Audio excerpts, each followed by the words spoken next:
Welcome back to Meeravani YouTube channel. మీ doctor Sundari ప్రేక్షకులకు నమస్కారం. మనం కార్తీక మాసం వచ్చిందనగానే ఉసిరి చెట్టు కింద భోజనాలు చేయాలి, ఉసిరి చెట్టుని పూజించాలి, ఉసిరి చెట్టు కింద దీపారాధన చేయాలనుకుంటాం. అసలు ఎందుకు కార్తీక మాసంలో ఉసిరి చెట్టు కింద భోజనం చేయాలని చూస్తే కనుక, ఉసిరి చెట్టునే మనం ధాత్రి చెట్టు అంటాం. అంటే ధాత్రి చెట్టు అంటే ఉసిరి చెట్టు. ఉసిరి చెట్టు కింద సమారాధన అంటే బంధుమిత్రులతో కలిసి ఎవరు వనభోజనం చేస్తారో, ఆ సమయంలో ఎవరు పురాణం వింటారో వారు నీచ జన్మలు పొందగా శ్రీ మహావిష్ణువు దీవెనలు సంపూర్ణంగా పొందుతారు.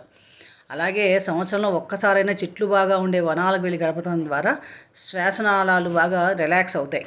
చక్కని ప్రాణవాయువుని పీల్చడం ద్వారా అనేక దోషాలు శరీరం నుంచి కూడా తొలగిపోతాయి. ఉసిరి చెట్టు నుంచి వచ్చే గాలిని పీల్చడం ద్వారా ఎన్నో వ్యాధులు సమసిపోతాయి. కార్తీక మాసంలో ఉసిరి చెట్టుని పూజిస్తే సమస్త విష్ణు క్షేత్రాలందు విష్ణు పూజ చేసిన ఫలితం వస్తుందన్నమాట. అంతటి విశిష్టమైనది కార్తీక మాసంలో ఉసిరి చెట్టు కింద భోజనం చేయడం.